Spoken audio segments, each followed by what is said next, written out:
C'est l'heure des enjeux internationaux. Bonjour Thierry Garcin. Bonjour Marc Moichet. Aujourd'hui, vaste sujet, la Chine. La Chine et les récriminations grandissantes de Pékin à l'égard des pays occidentaux.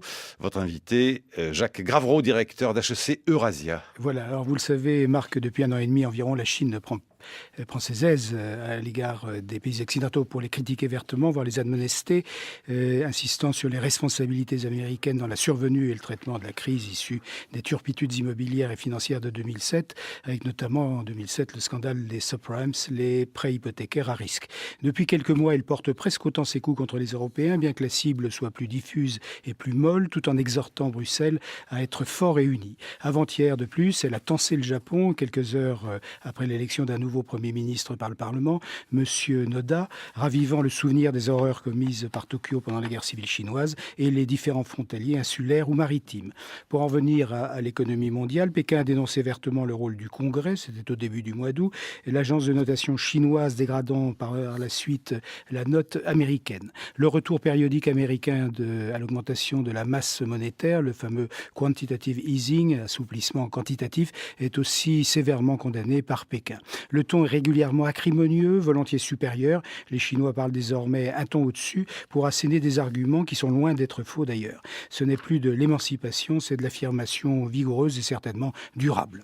Cela dit, les deux acteurs, États-Unis et Chine, sont aussi des partenaires obligés. Si vous me permettez l'expression, ils se tiennent par la barbichette. On l'avait bien vu en 2008 et 2009. La Chine a besoin d'exporter aux États-Unis. Les États-Unis, à l'inverse, ont besoin de la Chine pour financer les bons du Trésor et les fonds de pension. C'est le contraire du judo. Ni l'un ni l'autre n'ont envie de se déséquilibrer. L'affaire n'est pas seulement bilatérale, évidemment mondiale, elle est aussi régionale. La Chine étant certes la plus grande usine du monde, premier exportateur mondial depuis 2009, mais aussi la plus grande usine d'assemblage, important beaucoup des pays voisins. Les États-Unis reprochent inversement à la Chine de ne pas ou de ne pas assez réévaluer sa monnaie, de protéger ses marchés publics, bref, de ne pas se mondialiser en interne. La semaine dernière, en plus, un rapport du Pentagone a également dénoncé l'augmentation considérable du budget de défense chinois, ce n'est pas nouveau, et le lancement de programmes d'armements ambitieux, cet effort de longue date visant ce qui est le droit de Pékin à la puissance régionale. Alors Pékin poussant aussitôt des cris d'orfraie, chacun est dans son rôle. Au micro d'Éric Laurent, donc Jacques Gravreau, directeur d'HEC Eurasia, et on reparle de la crise. Alors Pékin, dans ce mois d'août qui a été très compliqué sur les marchés financiers, a réagi de deux façons. La première, c'est une inquiétude légitime parce que une grande partie des économies de la Chine, de ses réserves de change, sont placées dans les bons du Trésor américain.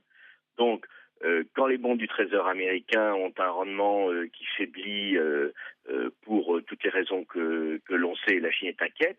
Et en même temps, la réaction politique est que la Chine ne peut pas s'empêcher d'une certaine forme d'arrogance en donnant des leçons aux États-Unis, en leur disant ce qu'il faudrait faire, etc.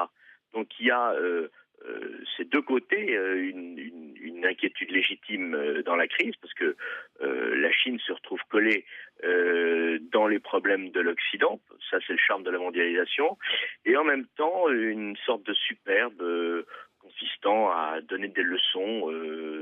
C'est une tendance croissante du gouvernement chinois depuis 2-3 ans, enfin depuis la crise de 2008. Alors on a vu, lorsqu'il y avait effectivement les tractations donc au Congrès américain justement, puis ensuite effectivement la décision d'un relèvement du plafond de la dette américaine, on a vu, et puis la dégradation bien entendu évidemment des États-Unis qui sont passés de AAA à une note inférieure, on a vu quand même une inquiétude et je veux dire une admonestation assez ferme de la part de Pékin quant à la manière des États-Unis de gérer justement leur situation intérieure.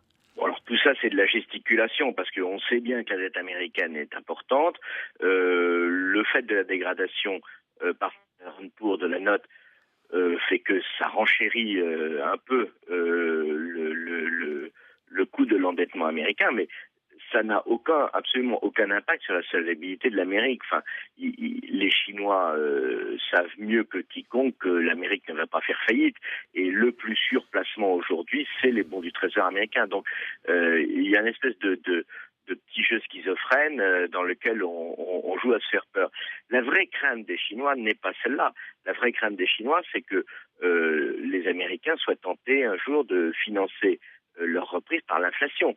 À ce moment-là, si on laissait filer l'inflation, les Chinois perdraient une partie de leur économie. Et tout ça est un jeu de dupes parce que la Chine a collé sa monnaie au dollar, lequel dollar a filé, c'est-à-dire que les autorités américaines, avec leur fameux quantitative easing 2, et peut-être un jour le quantitative easing 3, ont laissé filer le dollar par rapport aux autres monnaies. Et ça, la Chine en profite sérieusement, à un moment où la Chine a ses propres problèmes, parce que l'inflation en Chine n'est pas du tout sous contrôle. On continue à avoir des chiffres d'inflation très mauvais en Chine, donc chacun devrait regarder à sa propre porte avant de donner des leçons à l'autre. Et comment Pékin perçoit-il aujourd'hui la crise de la dette, je veux dire, la dette publique en Europe? La crise de la dette publique en Europe, ça interpelle Pékin, parce que le premier client de la Chine, c'est pas les États-Unis, c'est l'Europe. Donc, alors tout pays confondu, mais la Chine se met à racheter de la dette européenne sur les marchés financiers parce que c'est une forme de placement pour continuer à exporter sur l'Europe. Donc, la Chine n'a jamais bien compris cet étrange animal qui était l'Europe. Nous, pas forcément non plus d'ailleurs.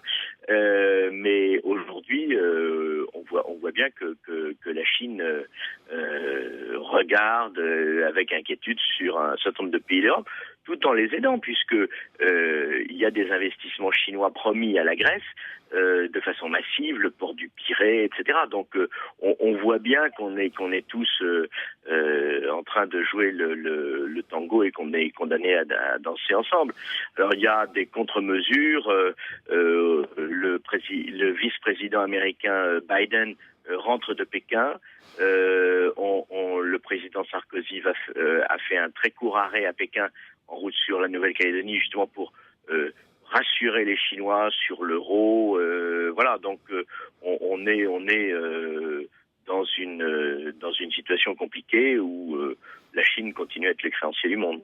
Alors, on est dans une situation qui, d'ailleurs, c'est un je dirais, un des révélateurs de la mondialisation, où, au fond, il y a deux sortes de pays aujourd'hui. Ceux qui, en effet, sont dépourvus d'épargne publique, c'est le cas aujourd'hui et qui sont endettés, c'est le cas des États-Unis et de l'Europe.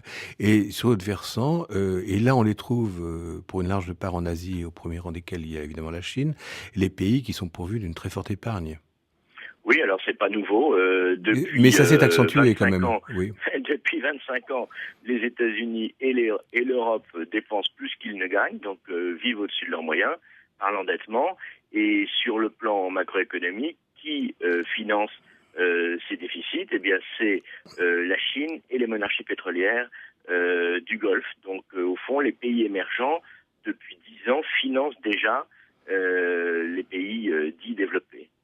Mais vous ne pensez pas que la Chine pourrait un jour avoir la tentation de voir en effet ce monceau effectivement de bons du Trésor américain qu'elle possède, c'est-à-dire une somme gigantesque, qui sont aujourd'hui les premiers créanciers donc de la dette américaine, pour avoir la tentation au fond de s'en dégager dans la mesure où cette dette et ces montants perdraient beaucoup de leur valeur? Pour les mettre où? Pour l'instant, c'est un placement de père de famille, les bons du Trésor américain, donc on pourrait en mettre dans des bons européens si on avait un jour les eurobonds, mais pour l'instant, ils vont les mettre où? Dans des bons allemands ou donc aujourd'hui, il n'y a pas tellement d'alternatives. Oui. C'est un placement de père de famille. Mais que signifie par exemple le fait que depuis plusieurs mois, donc une agence de notation chinoise ait dégradé justement les États-Unis? Alors ça, c'est une curiosité exotique parce que il faut savoir qu'il y a beaucoup d'agences de notation dans le monde. On parle toujours des trois grandes, Standard & Poor's, Moody's et Fitch, mais savez-vous qu'il y a une agence de notation en Hongrie? Savez-vous qu'il y en a une au Pakistan? Il y en a une en Chine alors qui s'appelle Dagong, et qui s'amuse à faire des petits calculs, mais le problème d'une agence de notation, c'est l'utilisation qu'on en fait. Est-ce qu'aujourd'hui, un investisseur va consulter l'agence de notation chinoise Dagong avant de faire un investissement? La réponse est non. Donc c'est très intéressant et donc c'est très amusant, mais ça n'a absolument aucun intérêt sur les marchés financiers. Et ça n'a aucune signification politique. Non, enfin, on peut toujours prêter toute chose à tout le monde, mais ça n'a aucune signification politique. À ce compte, la Chine, comme vous savez, n'a pas classé la France dans les premiers rangs. Bon. Mais inversement, les trois grandes agences de notation, pour les trois grandes agences de notation, la Chine n'a pas du tout la note AAA pour des quantités de raisons. D'abord parce que son marché financier est complètement rustique par rapport aux autres. Puis deuxièmement, le yuan est toujours une monnaie inconvertible. Donc on est encore dans un système financier chinois qui est on va dire les choses aimablement, en situation de rattrapage. Jacques Gravreau, donc directeur d'HEC Eurasia, et